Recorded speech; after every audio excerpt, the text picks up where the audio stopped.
Good morning, students. Glad to see you online once again. Okay, so hope that this class will be very effective. Fine, let us not waste our time. Okay, let's get into the topic. And today I'm going to deal or teach you the fourth poem in your first flight, that is How to Tell Wild Animals. Are you ready? Shall we go on? Yes, children. Okay.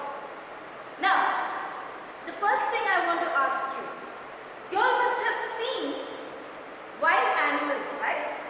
Yeah, where will you see the wild animals? You would have seen the wild animals in the zoo. Fine. But you know, this poetess, that is Carolyn Wells, okay, she is a poetess and is an American writer. And you know, she tries to give us, or she tries to tell us about different kinds of animals. And you know, she says each animal has a very distinct character, or it is unique in its way. Okay? So how do you find, or how do you make out, or how do you differentiate each animal? And you know, she has used, or she has taught us, or she has written in a very humorous manner. You know, when you read the poem, you will come to know the way she has written the poem is very humorous. You cannot just go with her. You know, the poem is something very different, and you know, she writes books based on mystery. What do you mean by mystery? Mystery is something which you cannot explain or understand. Okay? So now this is about the poet, or the poetess you can say, that is Carolyn Wells. Now let's go on. Now see, I'm going to first explain the poem, and then I'm going to give you the poetic devices. We will go on with the poetic devices after that. So let's listen to the explanation of the poem. See, again I've come back with the PPT presentation. That is because you do not have your textbooks, isn't it? So we will go through this. See, one after the other I will be teaching you, and the word meanings are also given below each paragraph or each stanza. Okay. If ever you should go by chance to jungles in the east, and if there should to you advance a large and tawny beast, if he roars at you, and as you're dying, you'll know it is the Asian lion. So we have come to know that the first paragraph or the first stanza is talking about who? It is talking about the king of the jungle, that is the lion. You all know, right? It is the king of the jungle. And you know, if you go to the jungle, what do you mean by jungle? Jungle is the forest.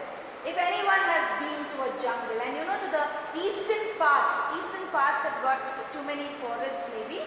So she is trying to say that two jungles in the east. So she's talking about the eastern jungles, that is the forest.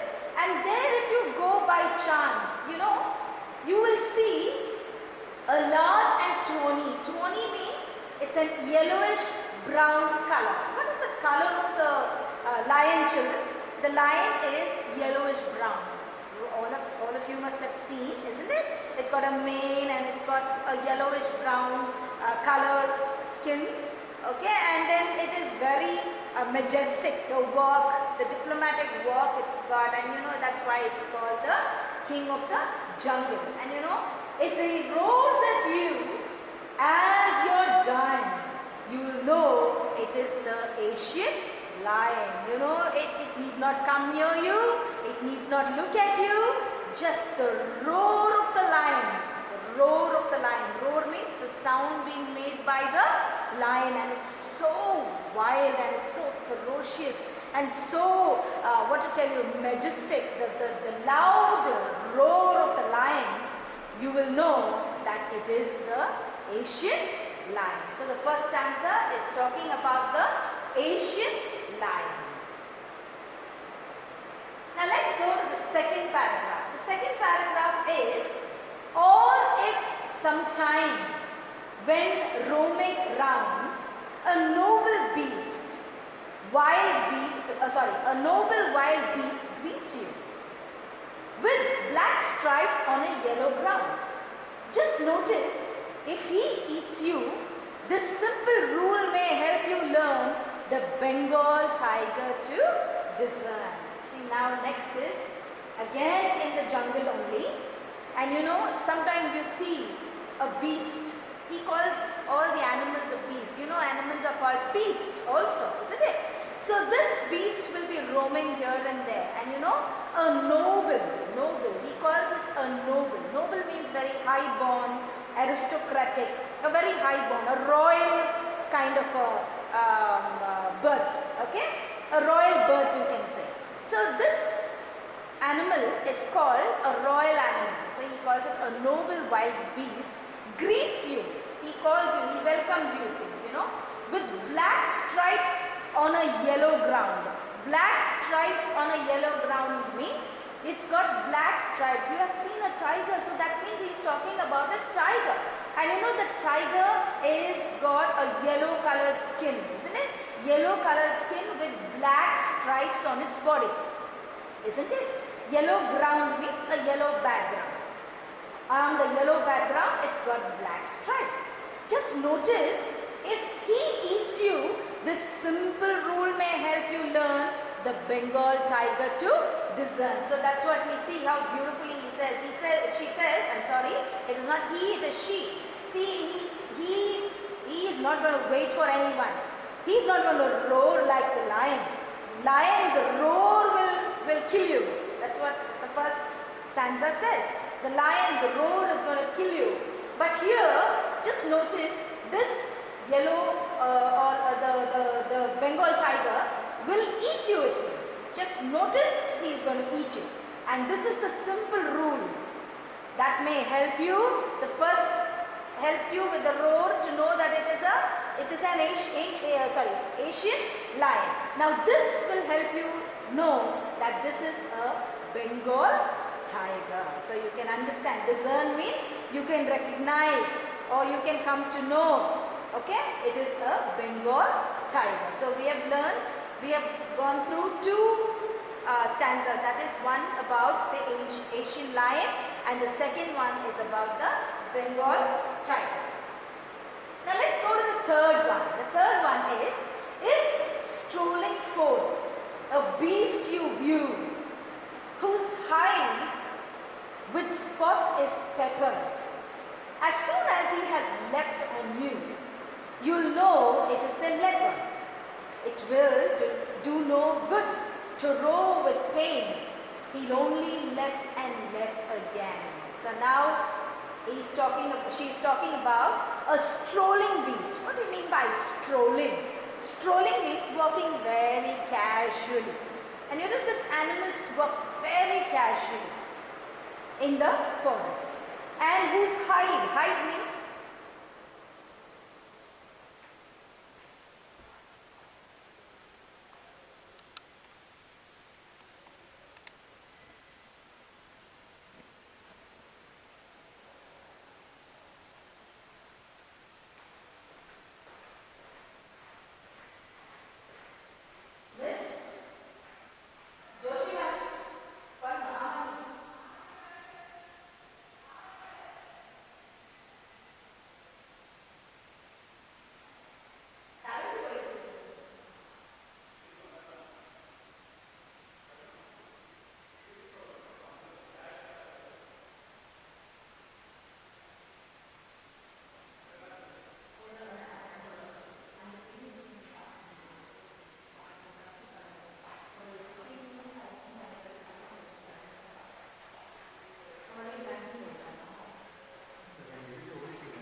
we're going to continue now.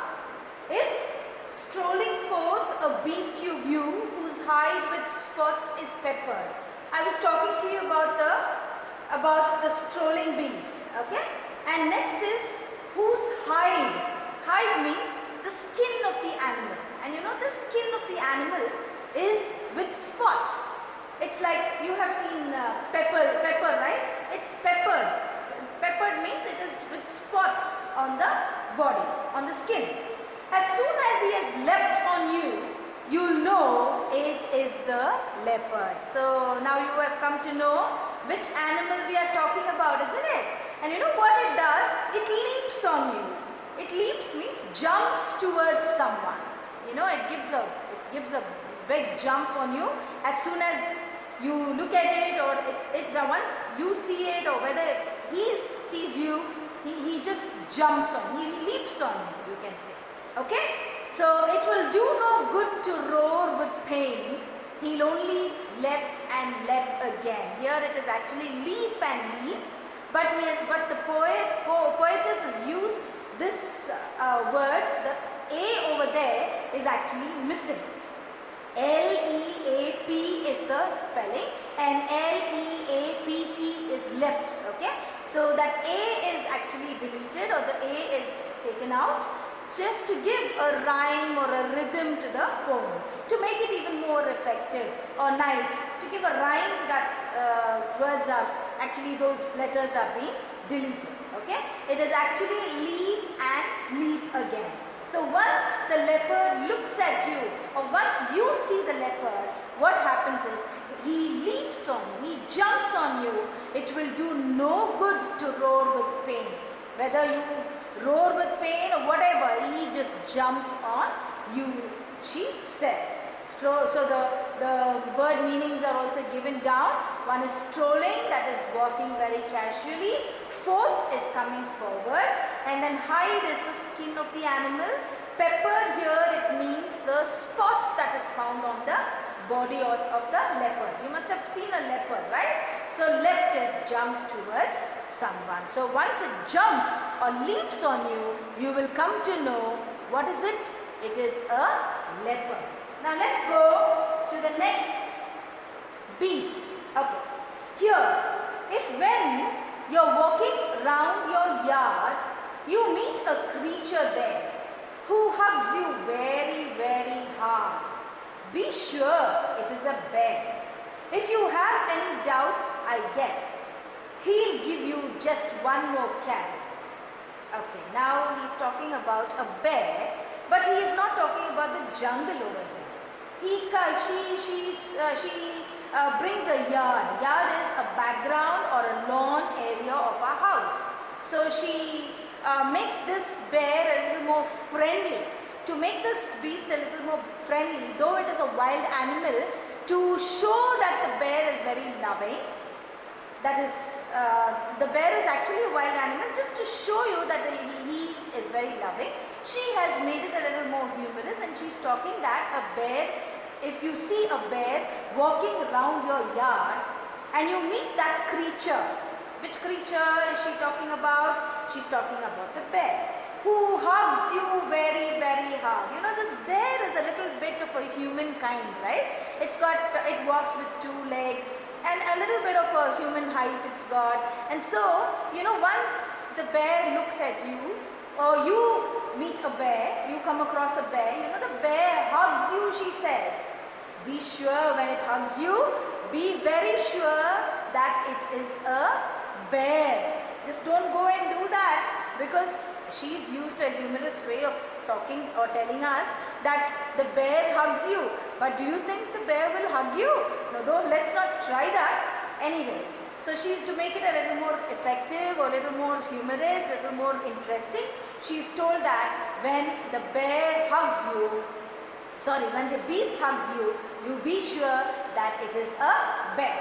If you have any doubts, I guess he'll give you just one more caress. So if you have any doubts that what animal this is, you just have to go near it and it will give you another hug.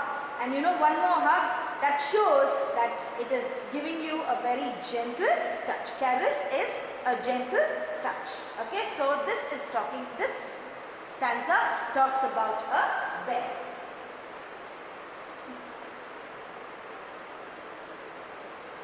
Let's go to the next. Now here the poetess has actually given the difference of two different animals.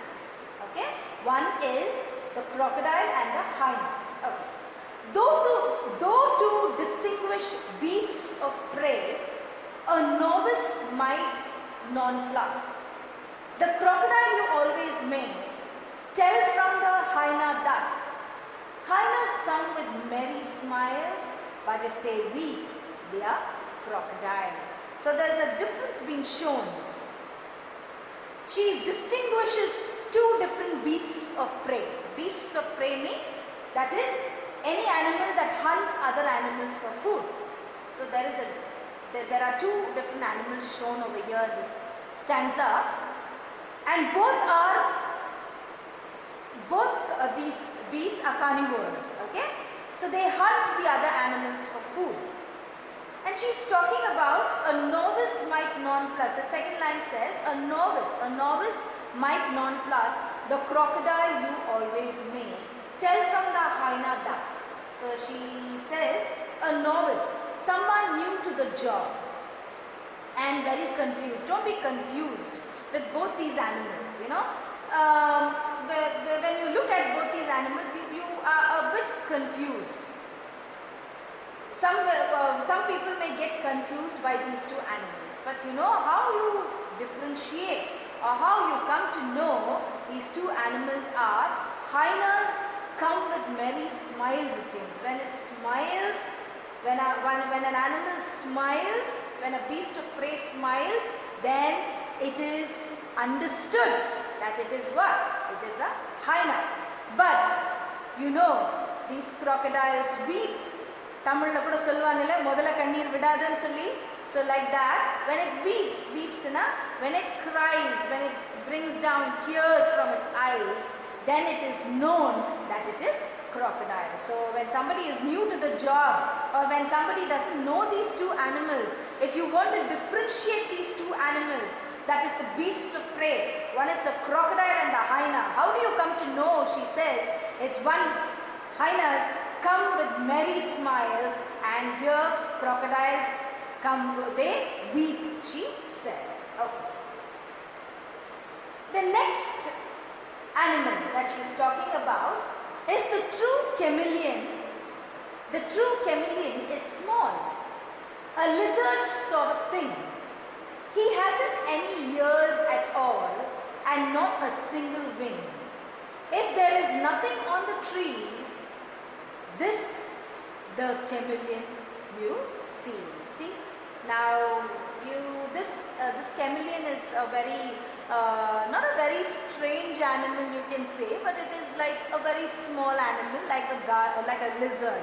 You must have all come across lizards at home, but chameleons, of course, not very often do we see, but still chameleons are also there in the jungle, like the lizard. They are lizard sort of a thing. And you know, they don't have ears. She explains that these chameleons don't have ears. And not a single wing. They don't have wings, they don't have ears. Okay, so this is how the chameleon is. But the look is like a lizard. Same like a lizard it looks. If there is nothing on the tree, the pachondi in solvangala, pachondi, adan chameleon. Okay, so this chameleon is, you know, it has got a very unique character, that is, wherever it goes, on whatever surface it is, if it goes to that surface, particular surface, you know, it merges with the color of the background. If it sits on a black background, changes its color to black. If it sits on a brown background, it changes its color to brown. So that unique character this chameleon has got. So that is what the poetess is talking about. She says, if you look at the tree, and you know, on the tree, if there is nothing on the tree, you can very easily find out that it is the chameleon, because the chameleon has already changed its color. On the tree, when it sits on the tree, it becomes green according to the leaf, or on the branches, if it is there on the branches, it merges with the background, and you know, it becomes brown in color.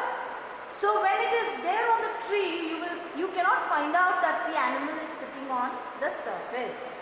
Okay, so that's how she beautifully talks about the chameleon. Now these are the 7 animals that she has spoken about. The 7 animals, let's see all the 7 animals.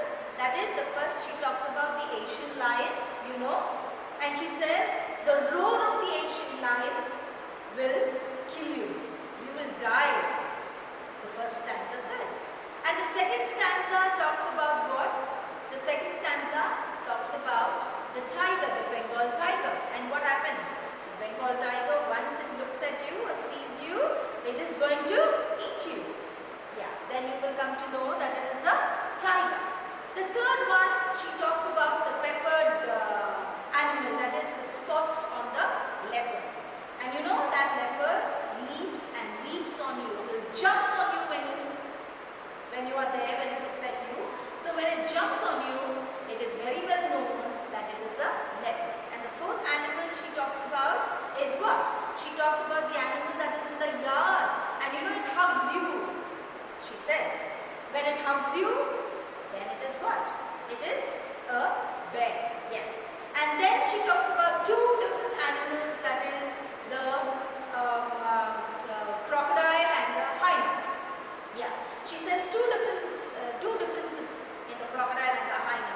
She says when a hyena smiles, both are beasts of prey. And you know, the hyena smiles and the crocodile weeps. So this is how, if you're new to these beasts, if you don't know, or if you need not get confused, because the hyenas smile and the crocodiles weep.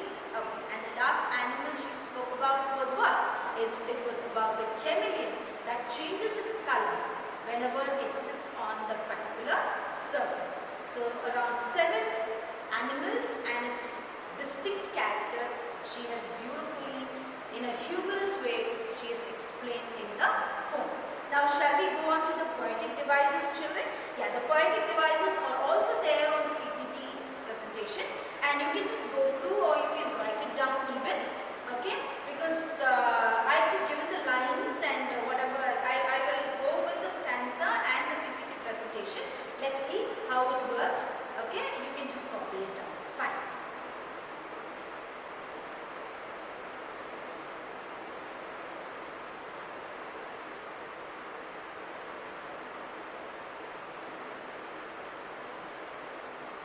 Yeah, the first literary device. Can you see the first literary device is the rhyme scheme. Let's go on with the rhyme scheme. Yeah, the rhyme scheme is, you know, A, B, C, C is followed. And then the enjambment is there, there's inversion, there's assonance, and then allusion also. Okay, now we will go on with the first stanza.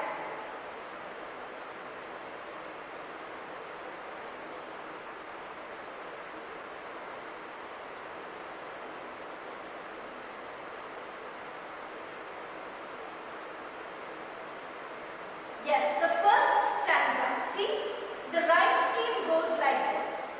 Now, if ever you should go by chance, chance can be given, I taught you already, right? Chance can be given A, and next is east. East can be given B, okay? Now, chance and what's the next rhyming word? That is advance. So, chance and advance are A and A. East and beast are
should go, should to you, rose.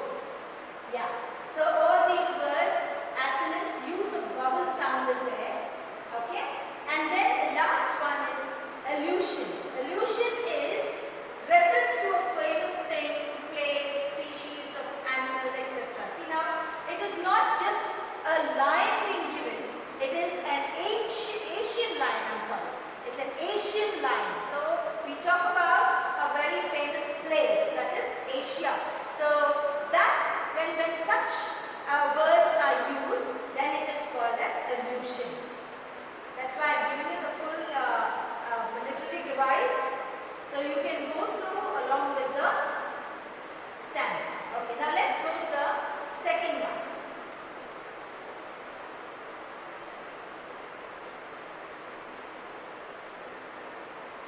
The second stanza. See, the whole poem is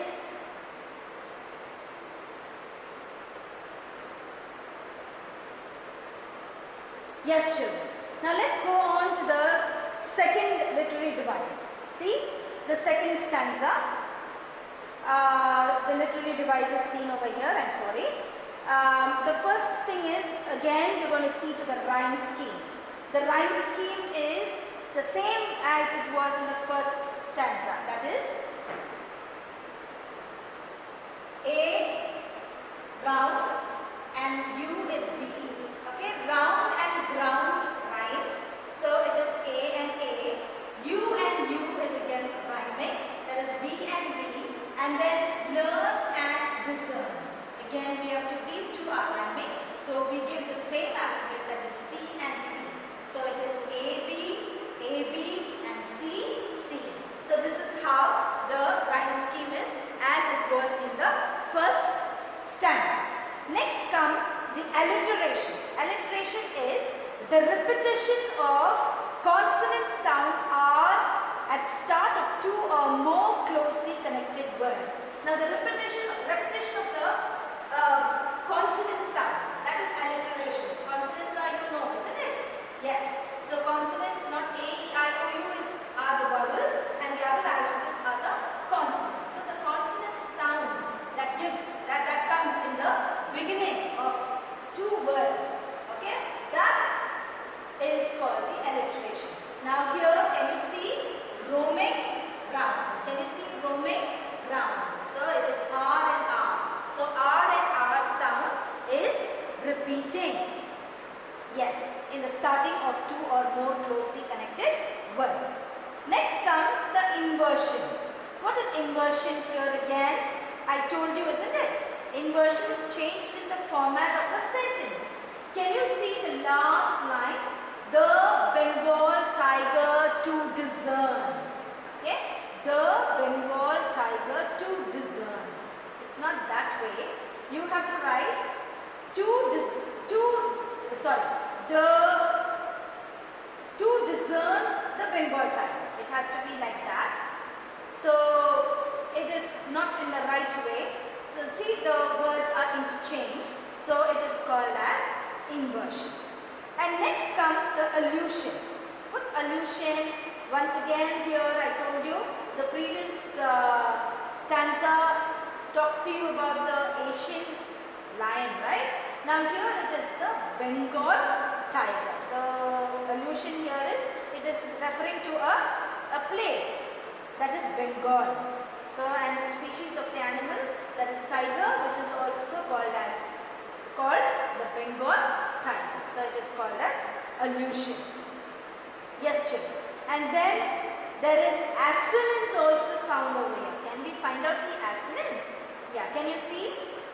Or if sometime when roaring round. See, O sound is very prominent. Can you see? Or sometime when roaring round. See, O sound. O in or, O in some, O in roaring, and O in round. Okay?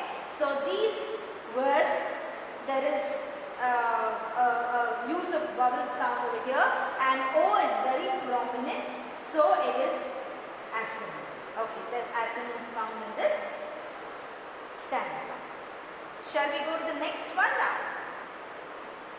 Yeah. the next one. It's again the same rhyme scheme that you see over here again. See, the first and the second stanza talks to you about A, B, and C, C. So the same way it is here also. See, can you see? I'm sorry, this is the Bengal child, isn't it? Then let's go to the next one, that's the left. Yeah. Now comes view, view and view.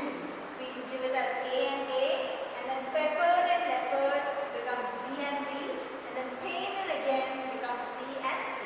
So it is again the same rhyme scheme that we are seeing here also. The whole poem is with the same rhyme scheme. See, now it is A, B and C, C. So this is the rhyme scheme that you see in this paragraph. And next comes the alliteration, that is use of the consonant sound H in the beginning of two words.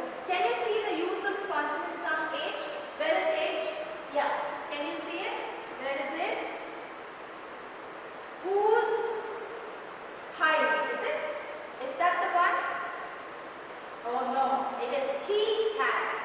Can you see? He has. So there are two consonants, that is, they are connected to each other, one after the other it is, and it is giving a consonant sound, and it is in the beginning, that is, it starts with H and H. So H and H is repeating, so it is called as what? It is called as alliteration. Fine. And here, you know, there is one more thing that is seen, and I already explained this to you, that is leapt and leap. See, what is the spelling of leapt? That is L-E-A-P-T, and leap is L-E-A-P, but that A is missing, right? So this is actually a poetic license that has been given to the poet to make it even more interesting, or a little bit rhythmic or rhyming. To make use of this, the poets are given a license. So this is called a poetic license. Though there is no L-E-A-P-T, though A is missing, it still means the same. Okay, it is leapt and leap. Okay, and the next one is again the repetition. What is the repetition here? There are two words repeating in the last line. Can you see? Leapt and leapt. So there's a repetition over here. And then comes the assonance. And assonance, what is assonance here? The vowel sound. Can you see the vowel sound? Yeah, where are the vowel sounds? Strolling forth you in the first line. Can you see? And then whose spots? O is prominent in all these, isn't it? And do no good to roll. Can you see that? Do no good to roll. That is in the last second line. Do no good to roll. So O is very prominent here, and so it is got assonance also. Fine. Let's go to the next paragraph, that is about the bed.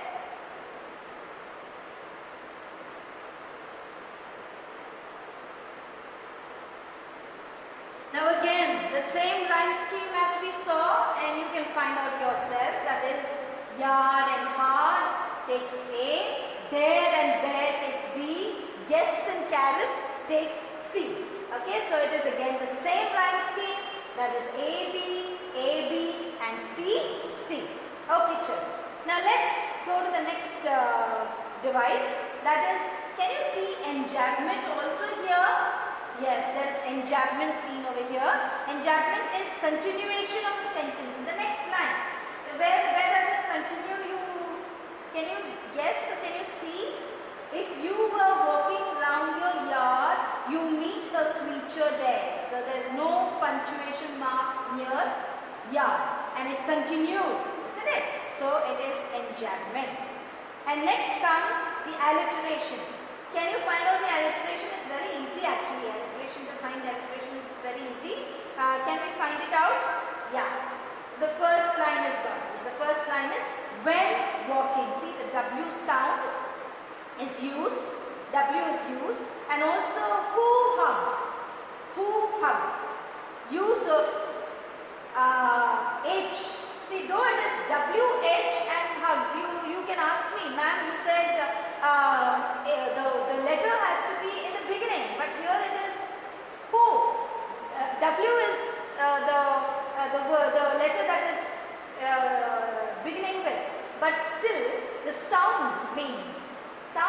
H over here, isn't it? So who hugs? You go with the sound. The first line it is when walking, W is repeating, and then the next one is who hugs. This is also a consonant only and it goes with the sound. And next one is be bear. Can you see be bear? Yeah, be bear in the fourth line. Fine G. So B sound is prominent, it's a consonant, there's a repetition, so there's alliteration over here. Next comes the assonance. Assonance is use of a vowel, E, that is meet a creature there. Can you see? Meet, E is prominent, E, meet, creature there. So E is very prominent. So there is assonance also seen in the stanza. Now let's go to the next. That is about the hyena and the crocodile.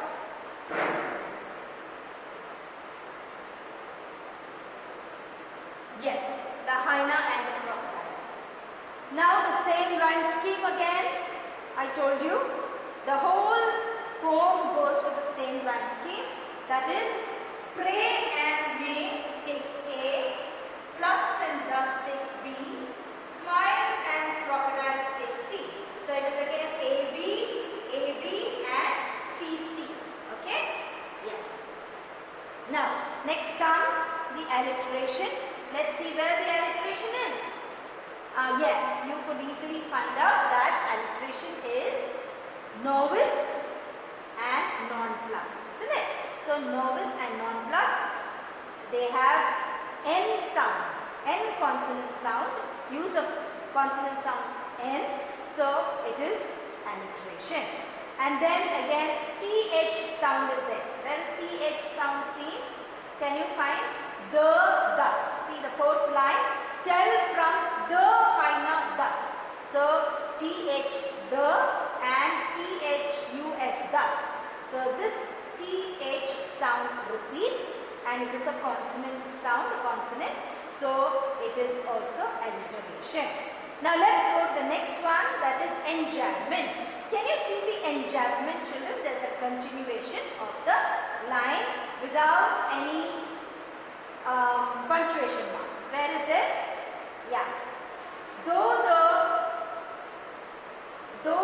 distinction might non-plus. See the though to distinguish, be supreme, a novice might non-plus. See the difference actually. So not the difference, I'm sorry. See the continuation actually. Be supreme and it continues. A novice might non-plus. So it is actually a enjambment. Enjambment is also found in this paragraph. Okay. Next comes, let's go to the next one. Next one is about the Kemilin. The last one is about the Kemilin. Now again, we are going to see the rhyme scheme in this Kemilin. That is, small and all takes A, thing and wing takes B, tree and C takes C. So AB and CC. So this is the rhyme scheme, the same rhyme scheme. And also next we see alliteration also over here, that is use of H sound. Where is H sound? He hasn't. Can you see that? He hasn't. H and H repeats, okay, and it is a consonant sound and this is called as alliteration. And next comes the consonants. Where all these paragraphs had assonance, but we didn't come across consonants. Now in this paragraph there's consonants. See, the consonants is the use of G sound. Assonance takes up vowels, isn't it? Assonance we talk about vowels, but here consonants is the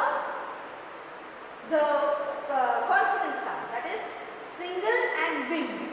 Single G sound is, yeah, use of G sound. Can you see in the fourth line, use of G sound. Fine. So this is called as consonants. Alliteration is a consonant sound at the beginning.